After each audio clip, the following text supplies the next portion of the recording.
حدیث آپ کو سنا دیتا ہوں، صحیح مسلم کی حدیث ہے، اور یہ حدیث دل کھول کے ذرا سننا، کان نہیں دل کھول کے سننا، بڑی پیاری ہے۔ اللہ کے پیارے نبی صلی اللہ علیہ وسلم بقیع کے قبرستان میں جاتے ہیں اور وہاں جا کر کے آپ دعائیں مغفرت کرتے ہیں۔ جو بقیع کے قبرستان میں جو لوگ دفن ہیں، کبھی آپ کو عمرہ کرنے کا موقع ملے، کبھی بقیع کے قبرستان پہ جائیے۔ اللہ اکبر۔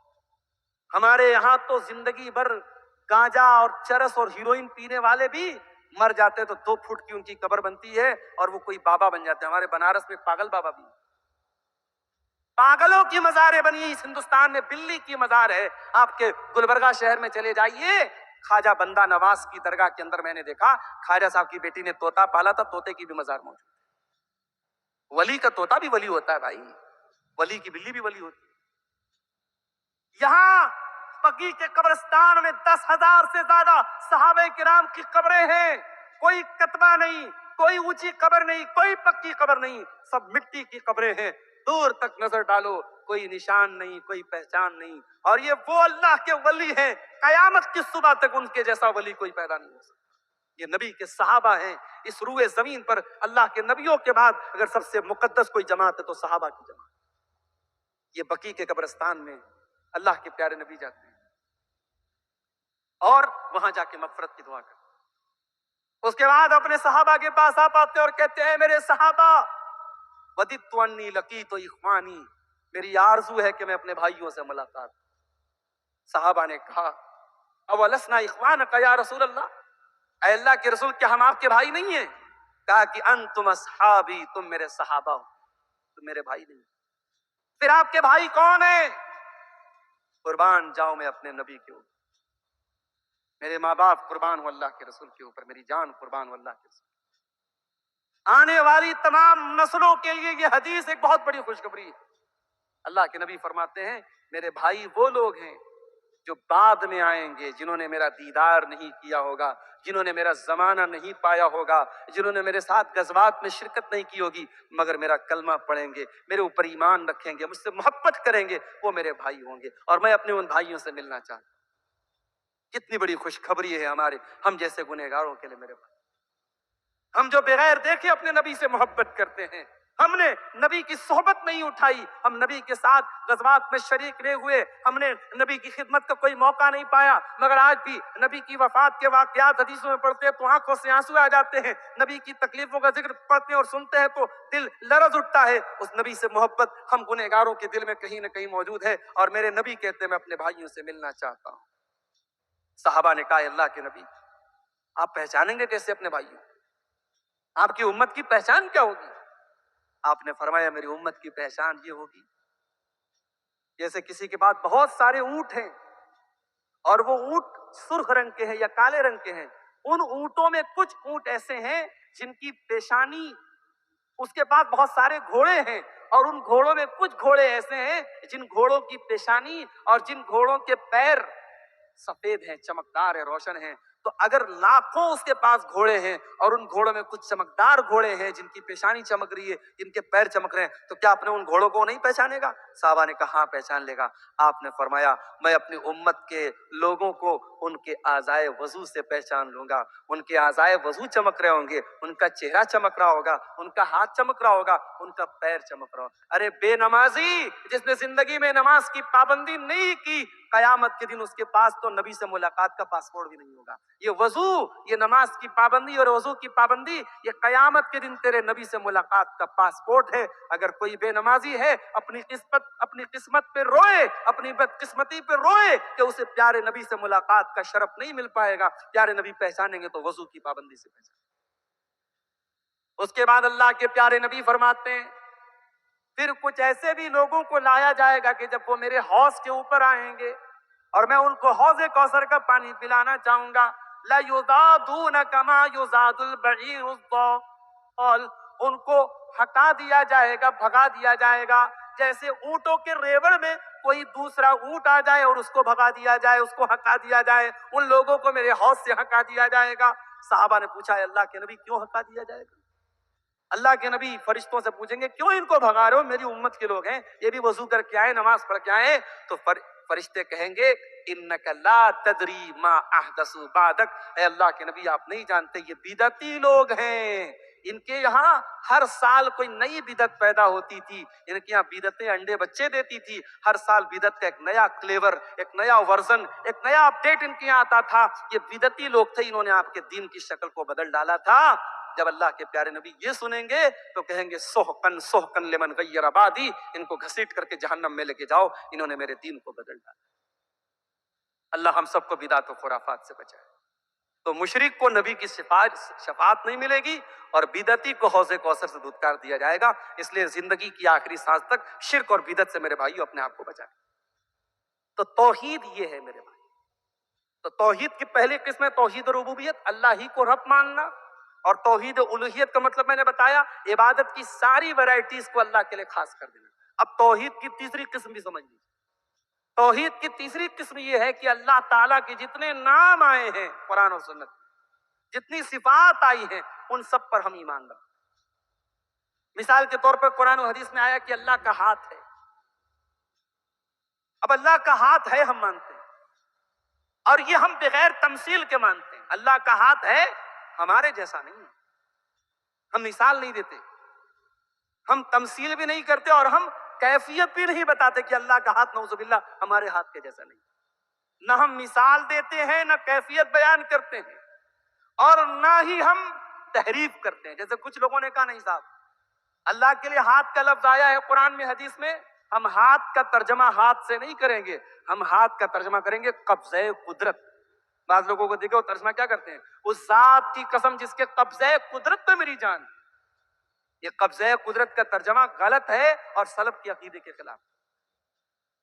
سورہ رحمان کی آیت ہے نا، کل من علیہ فان ویبقى وجہ ربک ذو الجلال والاکرام، کہ ہر چیز فنا ہو جائے گی، باقی رہے گا تیرے رب کا جلال اور اکرام والا چہرہ۔ اب بعض لوگ کہتے ہیں نہیں صاحب اللہ کا چہرہ کیسا ہو سکتا ہے، تو چہرہ کا ترجمہ ذات سے کرتے ہیں، اللہ کی ذات باقی رہے گی، اللہ کی ذات باقی رہے گی، وہ بات اپنی جگہ صحیح ہے، مگر یہاں چہرہ کا لفظ آیا ہے تو ہم چہرے کا ترجمہ چہرہ، یہ ہمارا مسلک اور منہج ہے جو صحابہ سے ہمیں ملا ہے، کہ اللہ تعالیٰ کے جتنے نام ہیں قرآن و سنت میں آئے، جتنی صفات ہیں۔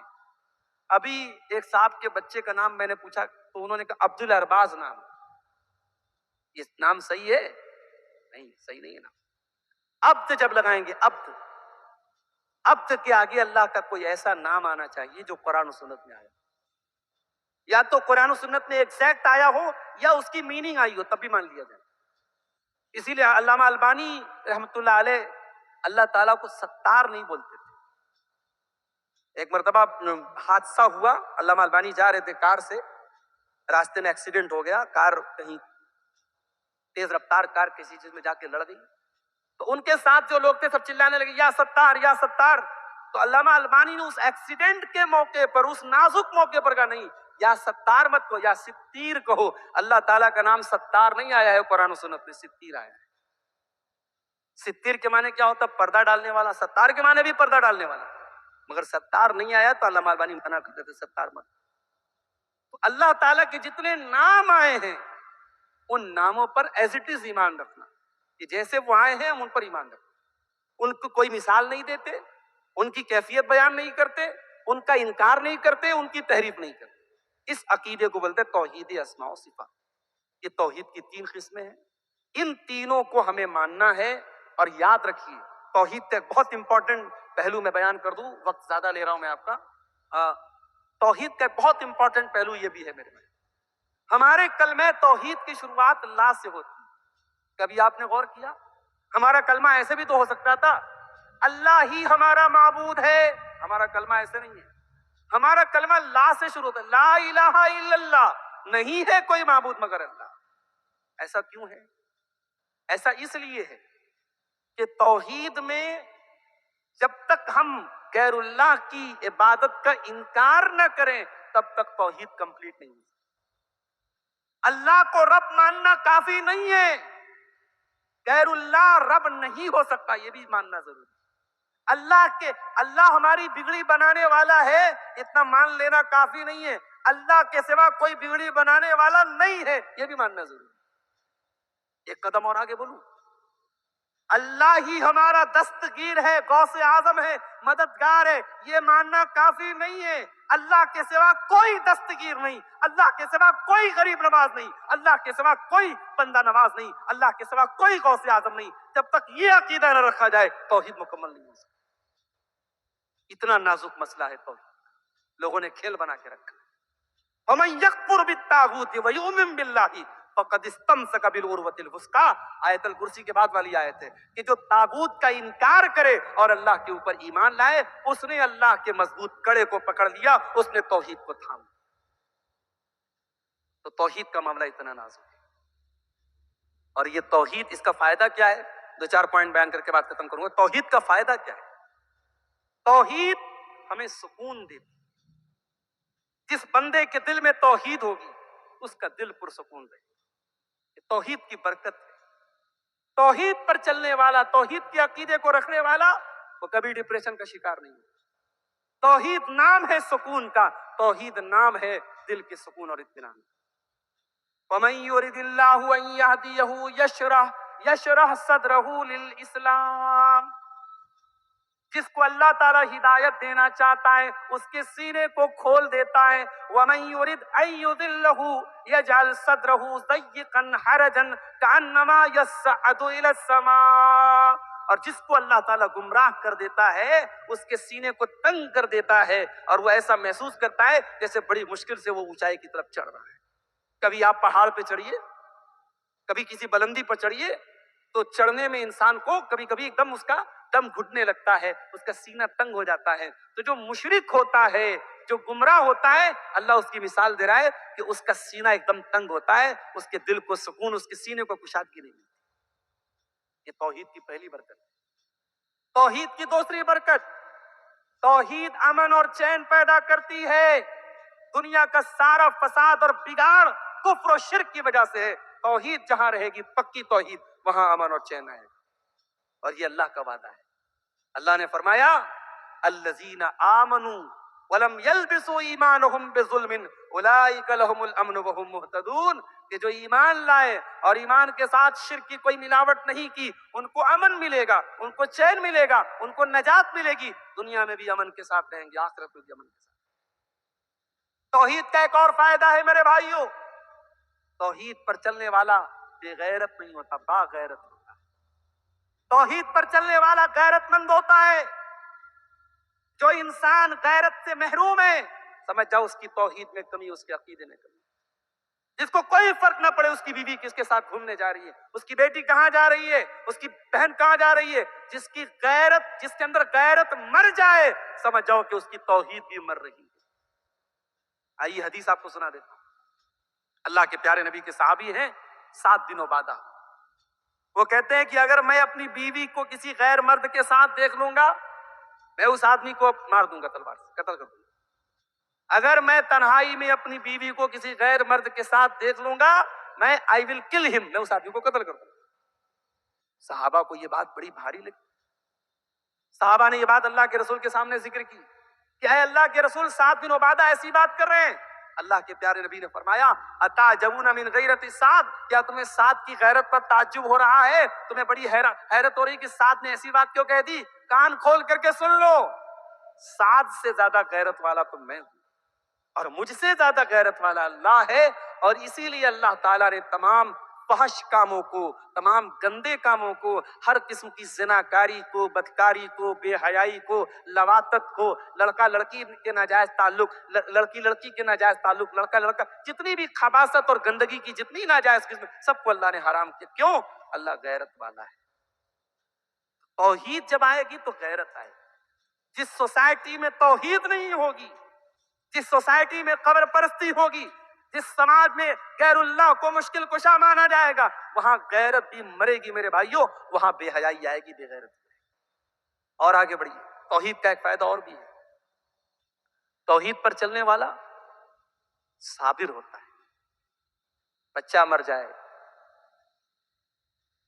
شوہر کی بیوی کا انتقال ہو جائے، بیوی کے شوہر کا انتقال ہو جائے، توحید پر اگر چل رہا ہے، اپنی زبان کو کنٹرول میں رکھے، اپنے جذبات کو کنٹرول میں رکھے۔ آنسو آئیں گے، روئے گا، دکھ کا اظہار کرے گا، مگر کوئی ایسی حرکت نہیں کرے گا جس سے اللہ ناراض ہو۔ توحید انسان کو مضبوط بناتی ہے میرے۔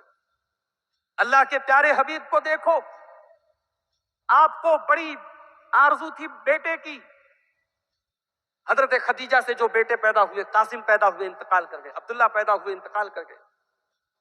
بڑی مدت کے بعد حضرت ماریا کے پیٹ سے بچہ پیدا ہوا اور پیارے نبی نے بڑے شوق سے اپنے بچے کا نام اپنے باپ ابراہیم کے نام پہ ابراہیم رکھا۔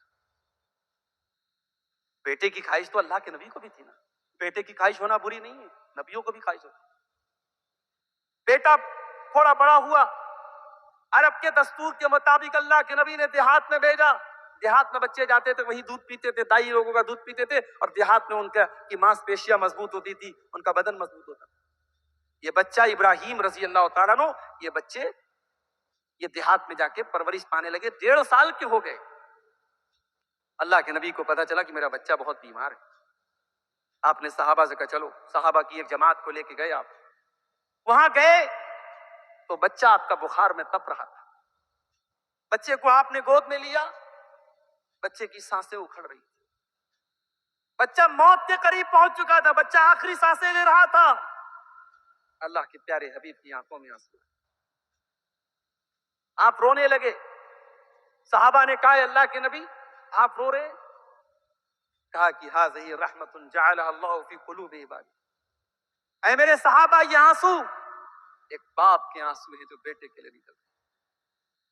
آپ کا اپنا بیٹا آپ کی آنکھوں کے سامنے آپ کے ہاتھوں میں دم توڑ دیتا ہے، اور اللہ کے نبی روتے ہوئے کہتے ہیں ان العین تدمع والقلب يحزن ولا نقول الا ما يرضى ربنا۔ اے میرے بچے ابراہیم، تیرے جانے سے تیرے باپ کا دل غمگین ہے، تیرے باپ کی آنکھوں سے آنسو بہ رہے ہیں، مگر تیرا باپ اپنی زبان سے کوئی ایسی بات نہیں نکالے گا جس سے اللہ ناراض ہو جائے۔ یہ ہے میرے نبی کی سنت، اور یہ ہے توحید کی برکت میرے بھائی۔